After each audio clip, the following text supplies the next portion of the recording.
Hello everybody, I'm Carla Jerome with the Grace Company Education. Normally on Tuesdays, I bring you live instructions and fun projects, but this week we're in the middle of our fantastic fall festival. If you haven't registered yet, please go to our website, graceframe.com, and register.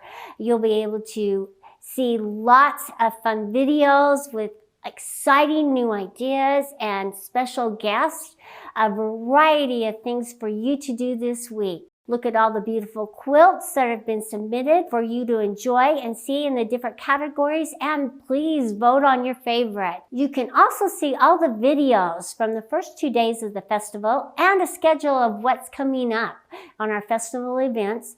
Thanks for joining me, and be sure to go to graceframe.com and enjoy the fantastic fall festival. And here's just a little of what you'll see.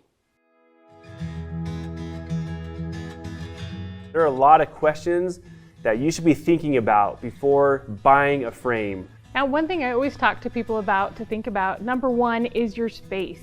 What kind of space do you have? Do you have a large room, a small room, dedicated space, or is it just going to be on the side? So that's number one mark that I always ask people, what space do you have? Second, your budget. How much are you going to spend on this frame and other accessories? Because that can be a huge thing for you of how much money you've got and where you're taking it. What's nice about the Grace frames is you can put your own machine on the frame all the way up to our large 21-inch machines. Yeah. What are some of the struggles if you're doing a large quilt on a sit-down table? Number one, if it's large quilt like a king, I'm wrestling the quilt constantly. It's going over my shoulder, it's hanging off of the side, because I've got to move it underneath the machine. That's right. But with the Cutie, your machine moves on top of the quilt. We're going to be creating a fall pumpkin banner using our circle cutter. I love this pattern because I wanted to create something really simple and really easy that I could duplicate really quickly to make lots and lots of these for my friends and family. So that's why I wanted to do it just as simple as possible. We'll be doing kind of a raw edge applique as we quilt. If you want to do that needle turn applique, you're welcome to that as well. But that's the process we'll be doing in this specific educational video. So you're going to place right here and press down on the circle. And then you're going to take the blade and just go around in a circle. And ta-da! Isn't that so fun? I love it. I could just cut circles all day long. I love it.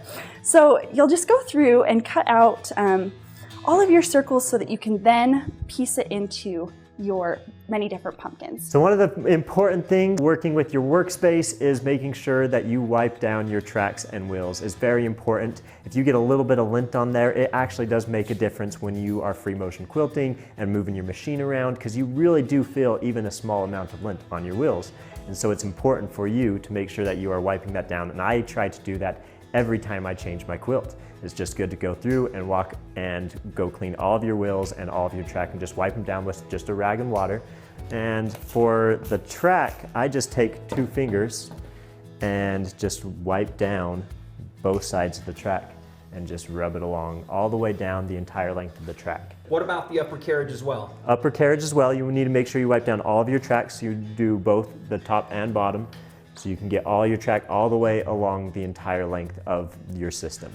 Because even though this track is a very hard, nice, dense track and it's very smooth, so you will feel those small little bumps and threads or lint, whatever builds up on your track very easily. And so even with cleaning your track, it's also very important then to also clean your wheels. Tell us a little bit about this beautiful quilt. So this is a quilt that my grandma made, and it's Sunbonnet Sue. And today is my mom's birthday. And so in honor of Grace, I pulled this one out. If I were to gift this, I'm not, but if I were to gift this, the care and instructions to how to care for it are really different than how you would for a regular quilt, because it's an antique and it's been around a long time and we want to preserve it. And so with this quilt, you just want to be careful as you're to not use harsh chemicals on it, and you want to store it correctly.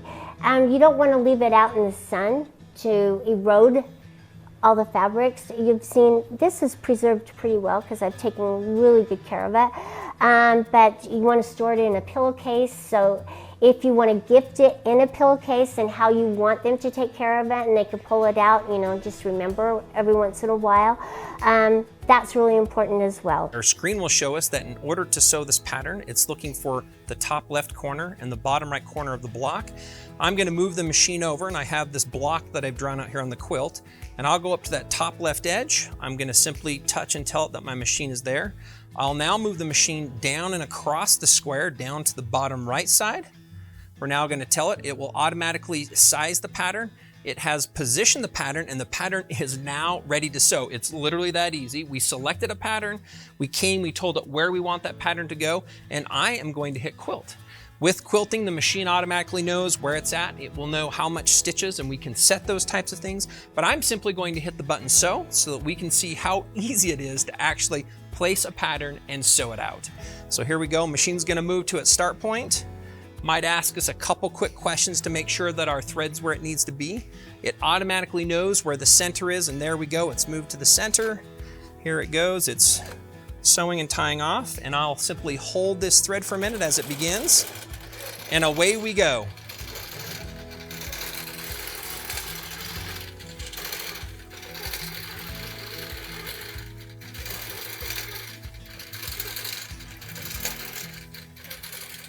One day, Miss Annie comes home from church. It was actually on Mother's Day, with one of those little questionnaires that you fill out for your mom and ask questions. It said, my favorite thing to do with my mom is to quilt. And and I said to her, I said, but honey, we don't quilt together. And what did you say to me? But I want to. But I want to. And that day I just grabbed her so tight and was like, oh baby, let's quilt. so she made this first, she actually had done a panel, and I could not find it for the life of me. So it's somewhere in her house. So she made this one. Do you want to talk about this one? What is this for? It was for one of my dolls. I wanted to make a quilt for my dolls. And yeah, she laid out all the squares and sat down at our domestic machine, and so she was so funny. She pedaled to the metal full on, like full speed, and then she adjusted the speed to go a little slower because she realized she was being a little ambitious. But that was probably one of her first projects besides her panel. And then Miss Eva came along and noticed everybody was quilting, and she wanted to quilt too. So what? It's my frozen quilt. Yeah, her Anna and Elsa quilt. And who did the quilting on this one? I did. You did, huh? You had fun doing that. And what I really love about this quilt is, even though it's all like scribbles, I like that I did some eggs. It's just cute and cozy, and she loves it. So the back is sparkly. Yep, she's got sparkly frozen fabric. When someone is using a straight cutter, what are some of the ways we hold the straight cutter? Yeah, so I think one thing that people tend to naturally do is you go like this, and like I said earlier, you're trying to get up and over that so you can try and cut. You're trying to get there, trying to do it, and then you can see here you can get a white knuckle because you're trying to push down, get that pressure on there. Or one thing I've seen people do as well is sometimes they'll put their thumb here, again, getting that white knuckle if they're trying to go and cut. That's right. And not only that, go ahead and put that back down there again, but also what happens with the wrist, right? When we want to get that blade towards the fabric, that wrist bends, and if you want to do your thumb up top, it's the same thing. So no matter what we're doing, we have either our fingers holding the cutter, we have that bent wrist, and we get above the fabric, so our shoulder. So literally from your fingers to your shoulder, that's where the fatigue and stress comes in. Hello and welcome to the Grace Company. My name is Amanda, and today I'm going to be showing you how to use Pattern CAD to create some unique snowflake designs that you can quilt using the Grace Company's Quilter's Creative Touch software. Today I'm all set up with a quilt top. I've done a simple 9-patch design. I'm sure that experienced quilters will have many creative uses for these snowflake designs that we're going to create today. I've got a QNeat 21 machine set up, ready for automation, and some Snow White finesse thread that I can use to make my snowflakes really pop out. I also have a tablet set up with our Quilter's Creative Touch software, or QCT. I also have a gold subscription that I will be using one feature of, but it's an optional feature to place multiple patterns at one time. So I've got some little triangles all folded up and cut, ready to make some snowflake patterns. You can do an image search for different snowflake designs, or you can create your own. Today, I'm gonna be creating my own unique design so that I can have a mixture of straight lines and curved lines. So I can show you how to do that in Pattern CAD. I love Christmas. I love the decorations, I love the time of year, I love the whole spirit of Christmas, and most importantly, I love bringing my family together and making it fun and enjoyable for them. And so, to spark your creativity, I came up with an advent calendar, and it's right here. And it's a lot of fun. It was a lot of fun to make. And the reason I felt like I needed to do an advent calendar is we kind of lose sight of Christmas. And this will help bring us back together as a family, and it'll have activities that you can do throughout the season, for those 25 days, so that you can stay close and just remember the importance of the little things that you do during Christmas time. Today we have Luella Hall with us. Can you tell us just a little bit about your history with quilting and just life history in general, please? When I was a little girl, once a week, I would go with my mom to my grandmother's house, and all the ladies in this little rural Wyoming farming community would gather there and quilt.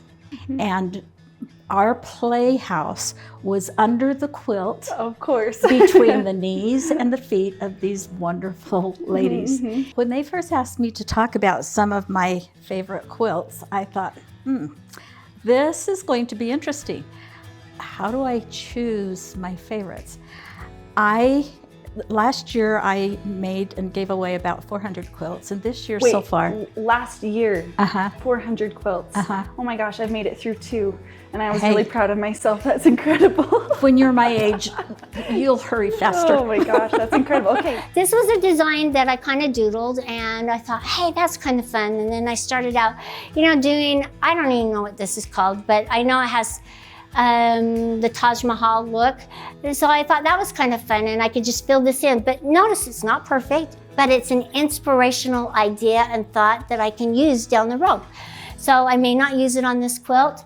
And this is just kind of a filler design that I was just, practicing and having fun and practicing my pebbles and little feathers and flowers. And I love this, and it intimidates me like crazy because I'm not an artist yet. So are there still... She doesn't think she's an artist, but there's a little inner artist quilter inside of her that she doesn't even know. And today she's gonna find a little snippet of that. No, I'm excited. This is Cape Elizabeth. This is from a photo I took when I was teaching in Portland, Maine, of the Cape Elizabeth headlight. And it's hand appliqued, but it's one of my first machine quilted pieces.